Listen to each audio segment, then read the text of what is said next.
तुमने कुछ भी बड़ा नहीं मांग लिया है, तुमने बहुत ही बेसिक और बुनियादी ज़रूरतों की मांग की है जिसकी तुम हकदार हो। मुझसे जलन होगी इस बात से कि इतना पैसा कमा रही है और कमेंट ये करेंगे पति के पैसों पे ऐश कर रही है। तो मैं अपना पैसा पाकिस्तान थोड़ी भेज रही हूँ। जब उन्होंने नौकरी की डिमांड करी तो उनको बोला कि नौकरी मांगेगी तो खुद क्या नौकरी करती है। जब चारों लोग हैं, चारों कमाते हैं, तब जाके इतना कुछ हो रहा है, किसी एक नौकरी की वजह से नहीं हो रहा है। इसलिए मैं लड़कियों से खास तौर पर एक बात बोलना चाहती हूँ, क्योंकि मैंने आज तक ऐसा कोई रिवाज नहीं देखा है जो महिलाओं की ज़िंदगी को आसान बनाता हो। तुम सबसे पहले इन असहमतियों को पीछे छोड़ो, क्योंकि पत्थर पहले खुद को पत्थर करता है तब जाकर कारीगर कुछ करता है। अंदर तो पूरी तरह से ये वैचारिक साहस है कि किसी भी मुद्दे पे मेरी राय अलग हो सकती है, मेरे से बेहतर किसी और की हो सकती है। मैं इस बात को मानती हूँ। दरअसल महंगा मामला है सच सुनना, पर वक्ता श्रोता च दुर्लभम, बोलने वाला भी और सुनने वाला भी बहुत दुर्लभ है। दुनिया ये मोहब्बत को मोहब्बत नहीं देती, इनाम बड़ी चीज़ है लेकिन कीमत नहीं देती। और मैं नहीं बोल सकती ना, क्योंकि मैं तो जो भी बोलती हूँ ज्ञान से बोलती हूँ। ज्ञान के शब्दों की तो सीमा होती है, जाहिलियत की कोई सीमा थोड़ी होती है कि भाई समझ लो कि ये श्राद्ध का पहला दिन है, मैं तुम्हारा तर्पण करती हूँ, तुम मुझे पिंड छोड़ो। भले वो कितना भी अच्छा काम कर रहे हैं, लेकिन 10 लोग पीछे खड़े हैं उनको बदनाम करने के लिए। तो इन 10 सालों में 3 बार तो मेरी विचारधारा ही बदल गई, मेरी सोच ही बदल गई। मैं और शुभम जब मिले थे, लेकिन मैं उसका एक टॉपिक उठा रही हूँ, मतलब बात करना चाहते थे, वो मेरे चक्कर काटते रहे, लेकिन मैंने नहीं देखा। यही चीज़ अगर मैं 17-18 साल की होती तो पहले मैं देखती, लड़का को हैंडसम है यार। तो फिर सबसे पहले हो गई है एक नए व्लॉग की शुरुआत। आप सभी को मेरा प्रणाम और एक बार फिर से आप सभी का स्वागत है हमारे नए व्लॉग में। उम्मीद है कि आप सभी एकदम स्वस्थ और मस्त होंगे, हम लोग भी एकदम बढ़िया हैं। तो फिर आ गया है वो व्लॉग जिसका आप लोगों को बेसब्री से इंतज़ार था।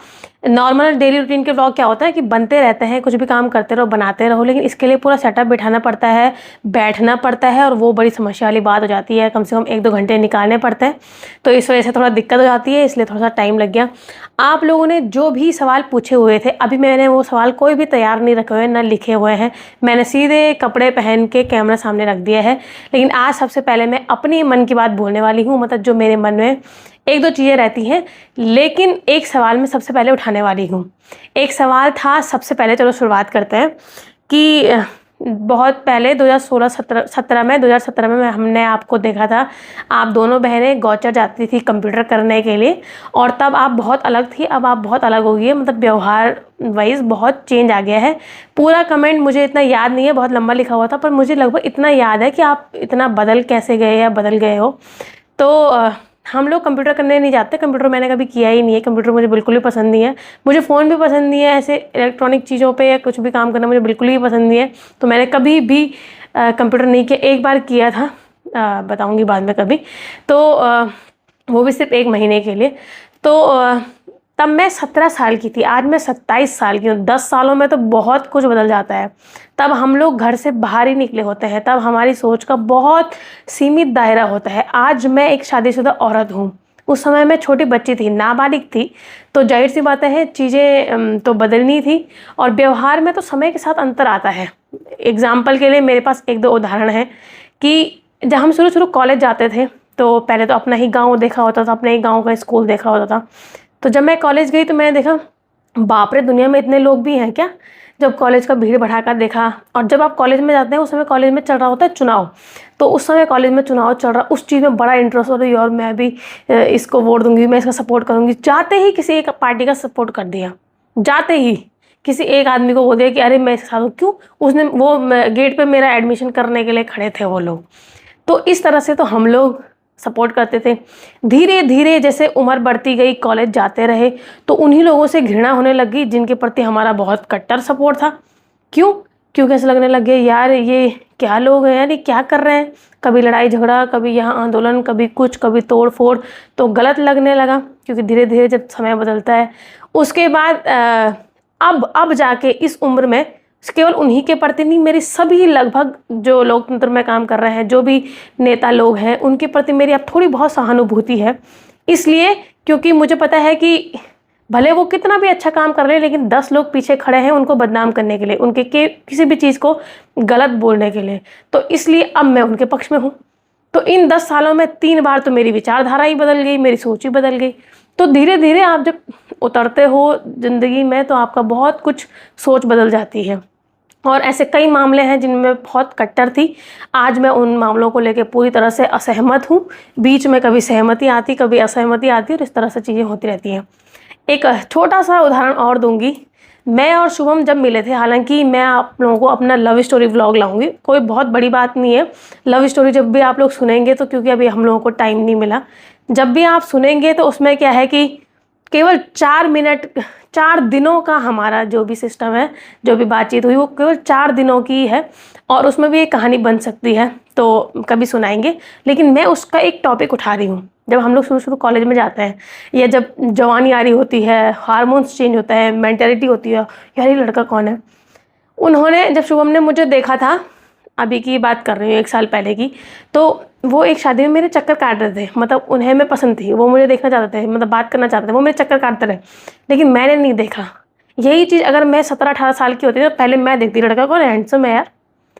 तो आदमी की उम्र के अकॉर्डिंग चीज़ें भी, प्रायोरिटी भी बदलती है। बाद में जब शुरू में हम लोग 17-18 साल के थे तो खूब देखते थे आपस में दोस्त लोग कि ये लड़का कौन है यार, हैंडसम है यार, बात करो, हर कोई इससे मेरी सेटिंग करो, और ये तेरा, ये मेरा, ये चलता रहता है। लेकिन बाद में धीरे धीरे प्रायोरिटी चेंज होने लगी इन सब चीज़ों से। ऐसा नहीं है कि प्यार मोहब्बत करना गलत है इन सब चीज़ों में, लेकिन जब उम्र बढ़ती है तो प्रायोरिटी चेंज हो जाती है। ऐसा लगता है नहीं यार ये गलत है, अब हमें ये पढ़ाई करनी है, अब हमें भविष्य के लिए ये करना है, तो चीज़ें चेंज हो जाती हैं। 1 साल पहले उन्होंने मुझे जब देखा था तो वो मेरे चक्कर काटते रहे, पर मैंने नहीं देखा। वही चीज़ अगर मैं 17 साल की होती तो मैं देखती पहले कि लड़का कौन है। तो इस तरह से आदमी की सोच बदलती है। तो 10 सालों में तो बहुत कुछ बदल जाता है। तो ठीक उसी तरह से मैं भी पूरी तरह से बदल गई हूँ। मुझे खुद लगता है कि यार एक चीज़, ये तो मैं बहुत सपोर्ट करती थी इस चीज़ का, आज मैं बिल्कुल विपक्ष में हूँ। तो बहुत कुछ बदल जाता है इतने में। तो अब आता है मेरा दूसरा पॉइंट। कई लोग कहते हैं कि मोनिका आपको ना ऐसे कमेंट कर दिया किसी ने। मैं, जो मुझे कमेंट करते हैं मैंने उनका स्क्रीनशॉट ले रखा है। ये दोनों तरफ आप देखिए, ये वो आइडिया हैं जो मुझे बुरा भला लिखते हैं या कुछ भी बोलते हैं। तो ये आईडी बनी हुई है 7 मिनट पहले, 1 घंटे पहले, 1 हफ्ते पहले, 2 मिनट पहले। तो ये आइडिया उसी के लिए बनाई जाती हैं। मुझे लाखों लोग देखते हैं, आप लोगों को बिल्कुल, जो मुझे अच्छा मानते हैं उनको बिल्कुल भी चिंता करने की ज़रूरत नहीं है। मुझे लाखों लोग देखते हैं, लेकिन ये सिर्फ 2-4 लोग हैं, और ये नए नए नाम से एक ही आदमी बन रहा होता है। ये वही नाम चेंज कर रहा होता है। आपने देखा नहीं, ये आईडी कमेंट करने के लिए ही बनाई गई है। जैसे मेरी वीडियो देखी, अच्छा ऐसा, अब सीधे एक नई आईडी बनाई, क्योंकि वो 5 मिनट का काम होता है। तो आप लोगों को, वैसे तो मैं अपनी पूरी योजना और शक्ति इस बात में नहीं लगाने वाली कि ये लोग कौन है, लेकिन मैं उनको संतुष्ट करना चाहती हूँ जो जानना चाहते हैं कि ये ऐसा क्यों बोलते हैं। दरअसल महंगा मामला है सच सुनना, समझ रहे हो, बहुत महंगा मामला है। बहुत आसान है ये बोलना, सच बोलो, सच कहो, सच सुनो, सच का साथ दो, पर वक्ता श्रोता च दुर्लभम, बोलने वाला भी और सुनने वाला भी बहुत दुर्लभ है। तो सच इतनी आसानी से सुना नहीं जाता है। पर मेरी ऐसी कोशिश रहती है कि इनकी चालें मुझे घेर ना पाए, मेरी वाणी से, मेरी जिह्वा से, मेरे सच से, मेरी चेतना से, मेरी आत्मा से ये मुझे डिगा ना पाए, और मैं हमेशा सच बोल पाऊँ। और कई बार आप लोग भी सोचते होंगे, मैं भी सोचती हूँ, कोई कितना गंदा बोल सकता है यार। लेकिन इस बात पे मुझे एक शायरी याद आ रही है। दुनिया ये मोहब्बत को मोहब्बत नहीं देती, इनाम बड़ी चीज़ है लेकिन कीमत नहीं देती। बोलो वाह वाह वाह वाह। दुनिया ये मोहब्बत को मोहब्बत नहीं देती, इनाम बड़ी चीज़ है लेकिन कीमत नहीं देती। देने को तो दे सकती हूँ मैं भी इन्हें 1000 गाली, लेकिन मेरी तहजीब मुझे इजाज़त नहीं देती। अगर जो बातें ये बोलते हैं मैं भी वही बात बोलूँ तो क्या फ़ायदा मेरा कालिदास पढ़ने का, भवभूति पढ़ने का, जीवन पढ़ने का, अगर मैं भी वही बात बोलूँ तो। और मैं नहीं बोल सकती ना, क्योंकि मैं तो जो भी बोलती हूँ ज्ञान से बोलती हूँ। ज्ञान के शब्दों की तो सीमा होती है, जाहिलियत की कोई सीमा थोड़ी होती है। जाहिल तो कितना भी जाहिल हो सकता है, जो ज्ञान से बोलेगा वो तो सोच समझ के बोलेगा, 2-2 शब्द होंगे उसके पास। लेकिन जाहिल के शब्दों की कहाँ सीमा होगी, वो तो जाहिल किसी भी हद पे जाके कितनी भी जाहिलियत बोल सकता है। तो इसलिए हम लोगों को बिल्कुल चिंता नहीं करनी है। ये सिर्फ 2-4 लोग हैं, उनको सच सुनने से प्रॉब्लम है, तो वो ये करते रहेंगे, लेकिन हम बढ़ते रहेंगे। मुझसे जलन होगी इस बात से कि इतना पैसा कमा रही है, और कमेंट ये करेंगे पति के पैसों पे ऐश कर रही है। तो मैं अपना पैसा पाकिस्तान थोड़ी भेज रही हूँ, मैंने वहाँ ISI के आतंकवादियों की फंडिंग थोड़ी करनी है। मैंने भी तो पैसा घर में ही खर्च कर रही होंगी ना मैं भी तो। और माना अगर मैं केवल अपने, सिर्फ अपने भी शौक पूरे कर रही हूँ या अपनी ज़रूरतें भी पूरी कर रही हूँ, तो दूसरे आदमी की जिम्मेदारी तो कम हो ही रही है ना। मतलब देखो, बात करो पर फैक्ट वाली बात करो हमेशा। और फिर ये लोग कुछ ऐसे सवाल पूछते हैं तो साथ में कोई आ जाता है, बोलता है जवाब दो जवाब दो। भाई ऐसे तो मैं जवाब नहीं दे सकती हूँ, किसी दिन सामने मिलोगे तो कान के नीचे जवाब दूंगी। और भाई उनसे मेरा यही कहना है कमेंट करने वालों से कि भाई समझ लो कि ये श्राद्ध का पहला दिन है, मैं तुम्हारा तर्पण करती हूँ, तुम मुझे पिंड छोड़ो। अब आता है एक तीसरा पॉइंट, ठीक है। मतलब मेरी महिलाओं को लेके ना, लड़कियों को लेके मुझे नहीं पता। देखो, देसी तो मैं किसी लड़के को भी नहीं जानती और लड़कियों को भी नहीं जानती, मुझे नहीं पता उनका जीवन कैसा है। पर पहाड़ी लड़कियों के प्रति स्पेशली मेरी इतनी सहानुभूति है कि मुझे बहुत बुरा लगता है। कई बार मैं जब अपनी कुछ कुछ दोस्तों के बारे में सोचती हूँ ना, मैं उनके सामने जीरो थी, जीरो। और वो इतनी बढ़िया लड़कियां थी, इतनी टैलेंटेड, कोई डांस करने के लिए, कोई गाना गाने के लिए, कोई पढ़ने के लिए। आज सब वो कहाँ है। मेरे मन में बहुत ही एक तीज उठती है उनके लिए। मतलब लड़कियों के प्रति मेरी बहुत ही सहानुभूति है। लेकिन क्या करें, कहाँ हैं वो लोग। मैं उदाहरण के तौर पे आप लोगों को 2 कहानी सुनाऊंगी, ठीक है। उसके बाद हम लोग निष्कर्ष पे पहुँचेंगे। सबसे पहले हमारे पड़ोस में तो क्या, कहीं एक परिवार था, उनका एक लड़का था, वो 4-5 साल बड़ा था हमसे, तो भाई होता नहीं है। तो वो इतनी मस्त ज़िंदगी जीता था, इतनी बढ़िया ज़िंदगी। वो घर से निकलता था, उसके पास बाइक थी, वो घूमता था, फिरता था, रात को 12 बजे आना, 2 बजे आना, जहाँ मस्त। आज यहाँ रामलीला हो रही, वो रामलीला में फुल मज़े ले रहा है, पीछे से सीटी मार रहे हैं, कहीं पे डांस कर रहे हैं, कहीं मेला लगा हुआ है, मेले में घूम फिर रहे हैं। मेला 7 दिन का लगा है तो 7 दिन जा रहे हैं, क्योंकि हमारे पास तो सीमाएं होती थी ना। तो कल जा तो रखी थी, ज़्यादा से ज़्यादा तुम 2 दिन जा सकते हो। वो 7 के दिन। और ऐसा भी नहीं है कि वो कोई बहुत पैसे वाले थे, क्योंकि घूमने के लिए पैसा नहीं चाहिए होता, आज़ादी चाहिए होती है, स्वतंत्रता चाहिए होती है कि तुम्हें कोई बोलने वाला नहीं है। वो फुल मज़े करता था। मतलब 16-17 साल से, जब से स्कूल से गया तब तक 28-30 साल तक उसने फुल मज़े करे। और हमें कुछ प्रॉब्लम भी नहीं है, क्योंकि मैं तो खुद बोलती हूँ कि ज़िंदगी ऐसे जियो कि दोबारा कल का दिन ना हो। मैं खुद उस चीज़ को सपोर्ट करती हूँ कि ऐसे जियो, इतने मज़े लो। पैसा नहीं भी है तब भी स्वतंत्रता से जाओ, कम खर्चा करो, लेकिन घूमो फिरो, ऐश करो। तो वो फिर मज़े करता था। और मैं खुद ऐसे सोचती थी, यार काश हम भी लड़का होते। हालांकि मैं भी ऐसे कोई और लड़कियों की तरह नहीं रही कि किसी ने मेरे पे बंदिशें भी लगाई भी तो मैंने मानी नहीं। पर मैं तो करती थी, पर मुझे और लड़कियों के लिए होता था। तो वो भाई ने फुल मज़े लिए ज़िंदगी। अब हो गया वो 28-30 साल का। अब उसकी शादी में दिक्कत आ गई। वैसे भी लड़कियां नहीं मिल रही, फिर वो नौकरी भी नहीं करता था। तो ऐसा भी नहीं है कि वो सरकारी नौकरी, कोई भी नौकरी नहीं करता था, मतलब कुछ भी नहीं करता था। तो भाई की माँ आती है, बोलती है, बाबा आजकल बेटी इतना बदमाश नहीं हूँ, नौकरी चढ़ी हूँ तो नौकरी। तुम्हारे बेटे ने मज़े लिए ज़िंदगी भर, हमें उससे कोई प्रॉब्लम नहीं है, हम तो सपोर्ट ही कर रहे हैं, कोई बात नहीं, मज़े लिए। लेकिन बदमाश लड़कियां क्यों हुई? वो लड़कियां जिनको चोपता जाने के लिए भी शादी करने के लिए बोला गया कि चोपता जाना है, शादी कर। मेरी कई दोस्तें थी साथ में, मैं उनको बोलती थी चलो घूमने चलते हैं। चोपता इसलिए क्योंकि वो आसपास की घूमने की जगहों में था हमारा। मैं बोलती थी चलो, बोलती थी नहीं, घर वालों ने मना किया। ऐसी आफत निकाली रहती थी लड़कियों की। चलो इस बात को यहीं पे छोड़ दें, दूसरी कहानी सुनाती हूँ। मेरी एक दोस्त थी, नाम लेने में कोई प्रॉब्लम नहीं है क्योंकि अभी हम लोग अच्छे दोस्त हैं। अभी वो मेरी दोस्त नहीं है, मतलब सॉरी, अभी वो मेरी दोस्त है, उस समय नहीं थी। उसका नाम है प्रियंका। तो लॉकडाउन का समय था, लॉकडाउन ख़त्म होने वाला था और हम बीएड वालों को बोला कि तुम लोग कॉलेज आ जाओ, अब अपनी इंटर्नशिप की तैयारी करो, क्योंकि हम लोग पढ़ाने जाने वाले थे बच्चों को। तो बोला तैयारी करो। मैं अगस्तपुरी में पढ़ती थी, तो हम लोग कुछ लोग कमरों पे थे, बीएड वाले, एमएससी वाले शायद, और बाकी कौन कौन। तो हम कम लोग थे। तो मेरा एक जगह कमरा था, मेरा थोड़ा किनारे पे था, गंगानगर उस जगह का नाम है, और मेरी दोस्त का था मार्केट में। तो मेरी दोस्त की एक दोस्त थी। तो क्या हुआ कि लॉकडाउन के टाइम पे गाड़ियाँ बंद थी, और मेरी दोस्त का पति, उसका नाम, प्रियंका के पति का नाम बिट्टू भी है, वो भी बोल दूँगी मैं। तो अभी तो मुझे नाम पता है, अच्छे से जानती हूँ, उस समय मैं नहीं जानती थी। तो बिट्टू को आना था, अब वो आर्मी में था, कहीं ड्यूटी थी, और उसको घर आना था अगस्तमुनि। प्रॉब्लम ये थी कि उन दोनों को स्कूटी चलानी नहीं आती, और यहाँ कहीं जाम वाम में फंसा रहा, और बेचारा 10-11 बजे तक रुद्रप्रयाग पहुँचने वाला था। 11 बजे रात को रुद्रप्रयाग पहुँचना था। अब इनके पास स्कूटी तो थी, उसका टायर पंचर भी था, लेकिन क्या करें, पहले लगा कि वो दिन में पहुँच जाएगा, फिर नहीं पहुँचा, फिर उसको रात के 11 बज गए। अब ममता ने मुझे फ़ोन किया कि मोनिका यार, उसको, ये मेरी दोस्त है एक, मैं कभी उसकी दोस्त को देखा भी नहीं था, मेरी दोस्त की दोस्त थी वो, कि यार ऐसी ऐसी बात है, तू स्कूटी चला लेती है? मैंने कहा हाँ मैं चला लूँगी। मुझे लगा कि हम 2 लोग जाएंगे उसके पति को लेने के लिए, लेकिन पीछे का टायर पंचर है, उसके पास सामान भी है। तो ऐसा हुआ कि कोई एक ही आदमी जा सकता है स्कूटी में और चलाना मुझे ही आता था। तो उन्होंने मुझसे पूछा कि क्या करेगी, तू जाएगी? अब ये होता है कि शहरों में तो रात को जाने में कोई प्रॉब्लम नहीं होती, भीड़ भड़ाका रहता है, देखते हैं ना। पर गांव की सड़कों में उस दिन ना, उस समय एक लड़के का तिलवाड़ा में एक्सीडेंट भी हो रखा था। तो मुझे चिंता हो गई कि यार मैं कैसे जाऊं, रास्तों पे कई तरह के एक्सीडेंट हुए रहते हैं, तो डर तो लगा ही रहता है। वो भी रात को 11 बजे की बात है, क्योंकि हम जिन छोटी जगहों पे रहते हैं, अगर तुम दिन भर जितने भी मज़े कर लो, घूम फिर लो, आवारागर्दी कर लो, बदतमीजी कर लो, लेकिन रात को तुम्हें 5-6 बजे के बाद अंदर ही जाना है कि तुम तो कहाँ घूमोगे रात को पहाड़ों में। तो मैं कभी गई नहीं थी ऐसे। एक बार मैं अपने पापा को लेने भी गई थी, सेम वैसी ही जैसे 10 बजे, पर मैं अपने पापा को लेने के लिए जल्दी चले गई थी।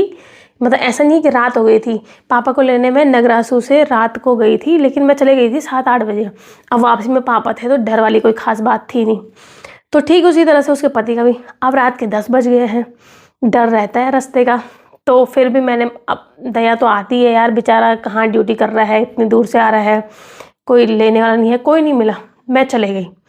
और पूरे रास्ते भर स्कूटी में गई तो राम राम राम राम राम राम करते करते डर डर में उनकी मदद करने के लिए। वो आज भी मेरे अच्छे दोस्त हैं और मेरा बहुत एहसान मानते हैं इस चीज़ को लेके कि मैं तो उन्हें जानती भी नहीं थी। उन्होंने मेरे से पहले जिनको फ़ोन किया होगा सब ने मना कर दिया होगा। मैंने ये कहानी शुभम को सुनाई है, अपनी माँ को सुनाई है, ऐसे ऐसे। तो मैं चले गई उनको लेने के लिए। तो जाते वक्त तो थोड़ा मैं मन पक्का करके गई कि यार 10 बज गए थे। वापसी में उसका पति मेरे साथ था, बिट्टू, तो सब अच्छा हुआ, ठीक है। बाद में उन्होंने बोला कि मैं स्कूटी अपने यहाँ लेके चले गई, मतलब मैंने उनको मार्केट में छोड़ा, उसके पति को। उन्होंने कहा कि मैं कहा थोड़ा सा ही है, मैं चली जाऊँगी, पर सुबह स्कूटी दे दूँगी, अभी मैं गाड़ी में कैसे जाऊँगी बिना गाड़ी के।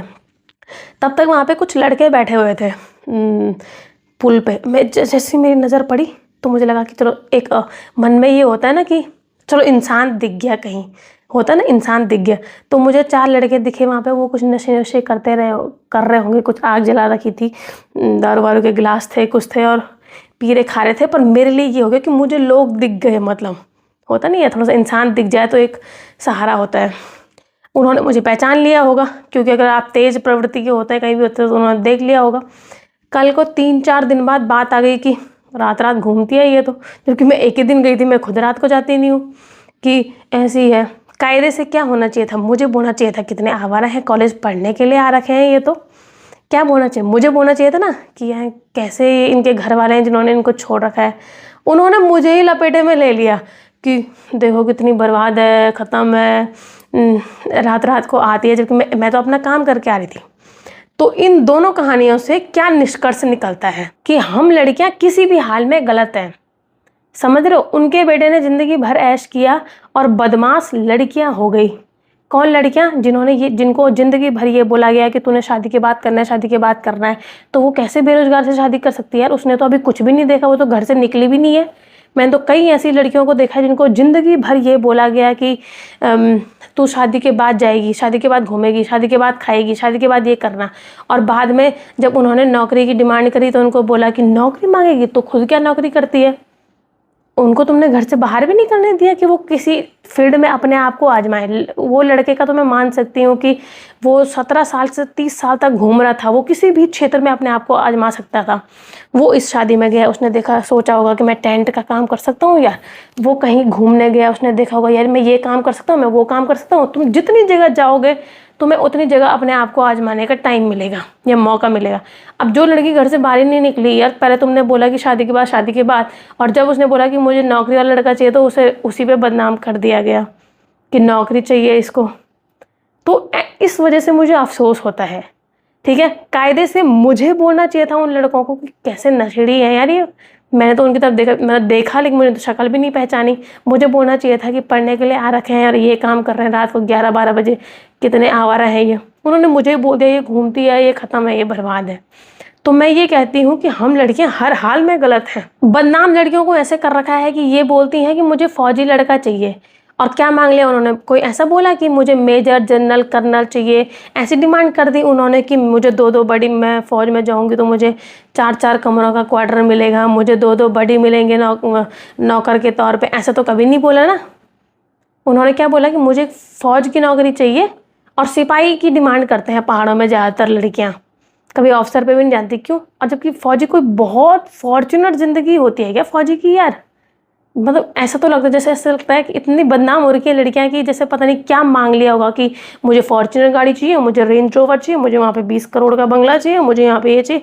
इस हद तक बदनाम है। जबकि फ़ौजी की ज़िंदगी क्या होती है? मैं खुद फ़ौजी की बेटी हूँ और फ़ौजी की बीवी हूँ। मुझे पता है ना, बहुत बेसिक ज़रूरतें हैं। 2 टाइम का तुम खाना खा सकते हो, 2 बच्चे पढ़ सकते हैं और एक सिंपल गरिमामय जीवन तुम जी सकते हो। इतना कर सकता है फ़ौजी।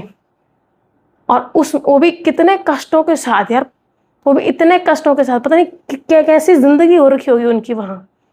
हमें पता है ना यार, कैसे मेरे पापा ने क्या क्या संघर्ष नहीं किए होंगे, कितनों की गाली नहीं खाई होगी वहाँ, और तब जाकर हमने 2 टाइम की पढ़ाई करी।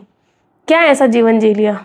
और ये फौजी वाली बात मैंने इसलिए बोली है क्योंकि हालांकि आजकल परिवार में एक सरकारी नौकरी होना बहुत बड़ी बात है। ये होता है कि तुमने ज़िंदगी भर, हालांकि हम बहुत ही भयंकर ज़िंदगी नहीं जिएंगे, पर हमें एक भरोसा है कि हमें ज़िंदगी भर 2 रोटी खानी है। ये बहुत बड़ी बात है। लेकिन मैंने ये बात इसलिए कही कि उन्होंने कुछ बड़ा नहीं मांग लिया है, क्योंकि मैंने लड़कियों को दोनों तरफ दबते हुए देखा है। पहले उनको कुछ करने के लिए, जब उनको कुछ करना था तब बोला कि नहीं, घर से बाहर भी नहीं निकलना, यहाँ भी नहीं निकलना, क्योंकि इंसान जितना घर से बाहर निकलेगा 10 तरह की चीज़ें देखेगा, तो 10 जगह उसको अपना हुनर आजमाने का मौका मिलता है। वो मौका तो मिला नहीं। और बाद में जब उन्होंने शादी के लिए बोला, जब उन्होंने सिक्योरिटी देखी कि यार आदमी अपने भविष्य के बारे में सोचना कुछ बुरा थोड़ी है, जब उन्होंने देखा कि यार नहीं, ये तो एक नौकरी वाले के साथ ही संभव हो पाएगा मेरे सपने, तो जब उन्होंने एक फ़ौजी की डिमांड करी तो तब भी उन्हें दबते हुए देखा कि देखो ये डिमांड कर रही है ये। तो मैं उन लड़कियों को बोलना चाहूँगी कि ऐसे डरने वाली कोई बात नहीं है। तुमने कुछ भी बड़ा नहीं मांग लिया है, तुमने बहुत ही बेसिक और बुनियादी ज़रूरतों की मांग की है जिसकी तुम हकदार हो। हालांकि मेरे पति का हमारे परिवार में बहुत बड़ा योगदान है, उन्होंने ये घर बनाया है, ठीक है, पर ये परिवार इतने अच्छे से केवल एक नौकरी की वजह से नहीं चल रहा है, क्योंकि हम 4 लोग रहते हैं और चारों के चारों कमाते हैं। मैं आप लोगों को बताती हूँ, मेरे ससुर जी वेडिंग पॉइंट में जॉब करते हैं, इसके अलावा उनकी आर्मी की पेंशन है। मेरी सासू जी सुबह और शाम गाय का काम करती हैं, हमारे खेत हैं उनमें घास बेचती हैं, हमारा पूरा घर का राशन है। मैं खुद प्रमोशन से, व्लॉग से पैसे कमाती हूँ, उसके बाद मेरे पति की नौकरी आती है। हम जब चारों लोग हैं, चारों कमाते हैं, तब जाके इतना कुछ हो रहा है, किसी एक नौकरी की वजह से नहीं हो रहा है। हालांकि उनकी नौकरी का सबसे बड़ा योगदान है, पर किसी एक की वजह से इतना सब कुछ नहीं हो रहा है। मैं बोल तो रही हूँ, मैंने अपनी इतनी दोस्तों की बर्बादी होते हुए देखी है जिन्हें कुछ भी नहीं करने दिया। वो इतनी टैलेंटेड थी, कोई पढ़ने के लिए था, कोई इतना बढ़िया डांस करता था, इतने इतने हुनर हुआ करते थे उन लोगों के पास कि मैं खुद ऐसे रहती थी कि यार ये बढ़िया डांस करती है, बढ़िया गाना गाती है, ये पढ़ने के लिए इतना तेज़ थे यार। मुझसे तो मैं तो कुछ थी ही नहीं उनके सामने। और पहले उनको घर से निकलने के लिए भी एक दिन बोलो यार घूमने जाना है, तो उसमें भी उनके घर पे कलेश हो जाता था कि नहीं नहीं नहीं नहीं, जबकि लड़के लोग बढ़िया घूमते रहते थे, लड़कियों के लिए इतनी बंदिशें थी। और फिर बाद में बोला कि शादी के बाद फिर शादी भी ऐसी जगह हो रखी है कि रीति रिवाज परंपराओं में वो बेचारियाँ इतनी दब गई हैं कि शादी हुई तुरंत एक बच्चा हुआ, फिर बोला पुत्र मोह भी होता, जबकि पता नहीं पुत्र को भी कैसी ज़िंदगी देने वाले हैं ये लोग, पुत्र को भी तुमने ऐसी हाल करना है। पर फिर दूसरा भी लड़का, फिर गलती से लड़की हो गई, फिर तीसरे 3-3 4-4 बच्चे हो रखे हैं। किस तरह से मैंने उनको देखा है ना कि उनकी इतने टैलेंटेड थे और कितनी उनकी इच्छाएं मारी गई। इसलिए मैं लड़कियों से ख़ास तौर पर एक बात बोलना चाहती हूँ, जो मेरे आसपास की, जो उस इलाके में पहाड़ी लड़कियाँ जो भी हैं, तुम्हारे अंदर जो भी हुनर है, चाहे तुम सिलाई बुनाई करती हो, चाहे तुम जो भी काम करती हो, पढ़ाई करती हो, वो अच्छे से करो, चाहे तुम डांस करती हो वो अच्छे से करो, उसको निखारो, उस पर काम करो, ठीक है। मैंने कभी भी सामाजिक जो असहमतियाँ हैं ना, उनकी चिंता नहीं की, उनको सीरियस नहीं लिया। पता है क्यों? क्योंकि मैंने आज तक ऐसा कोई रिवाज नहीं देखा है जो महिलाओं की ज़िंदगी को आसान बनाता हो। आज तक नहीं। एक रिवाज बताओ तुम कि यार ये बढ़िया है, औरतों को बढ़िया प्रायोरिटी देता है, ये अच्छा मानता है, ये अच्छा करता है। आज तक ऐसा कोई रिवाज नहीं है। तुम सबसे पहले इन असहमतियों को पीछे छोड़ो और अपने आप को पत्थर करो, क्योंकि पत्थर पहले खुद को पत्थर करता है, तब जाकर कारीगर कुछ करता है। आप जब खुद को पत्थर करोगी तब जाकर कुछ हो पाएगा। अपने अंदर छोटा सा भी हुनर है उस पर काम करो, और इन सब फालतू की चीज़ों में मत पड़ो कि इसने ये बोल दिया यार, ये क्या बोलेगा, वो क्या बोलेगा। इसलिए मैं लड़कियों से ये बात कहना चाहूँगी कि आप किसी भी तरह के डर से बाहर आओ, आप अपनी तरफ से सही रहो। वैसे कुछ भी गलत नहीं करना है आपको, आपके दिल को पता होना चाहिए मैं बढ़िया काम कर रही हूँ, बाकी कोई लाख बोले मैंने अपनी दोस्त की मदद की, हालांकि वो मेरी दोस्त भी नहीं थी, आज वो मेरी दोस्त है, उस समय तो मेरी दोस्त की दोस्त थी। मैंने उसकी मदद करी, बहुत बड़ी मदद करी, आज तक वो मेरा एहसान मानते हैं। तो कोई लाख बोलता रहे मेरे बारे में कुछ भी, तो आपको अपने तरफ से, हालांकि मैं कभी नहीं बोलती किस दो रोटी में समस्या है यार, क्यों गलत काम करना है किसी भी पैसों के लिए, या इस दुनिया, लोग मुझे बोलते हैं कि ये पैसों के लिए वैसा कर रही। मैं कहा इस दुनिया में इतना धन कहाँ जो मेरी खुददारी तोले, इतना पैसा है ही कहाँ। मैं खुद जिनसे, जो मुझसे प्रमोशन करवाते हैं, मैं उनको बोलती हूँ कि या तो दे रहे हो तो ढंग का पैसा दो, वरना मत दो, या मेरा दिमाग मत खाओ। कि मैं कई लोगों को ऐसे देखती हूँ जो अच्छे फेमस हैं इंस्टाग्राम पे, और वो उनको बोलते हैं कि मैडम 500 रुपये देंगे आपको प्रमोशन करने के, कर दो। तो उनको पैसों से नहीं रहती, उन्हें इस चीज़ की रहती है मैं दुनिया को दिखाऊं कि मैं ऐड कर रही हूँ। पर मैं मना करती हूँ, देना है तो ढंग का पैसा दो, वरना मत दो। पर इस दुनिया में इतना धन है ही कहाँ जो मेरी खुददारी तोले।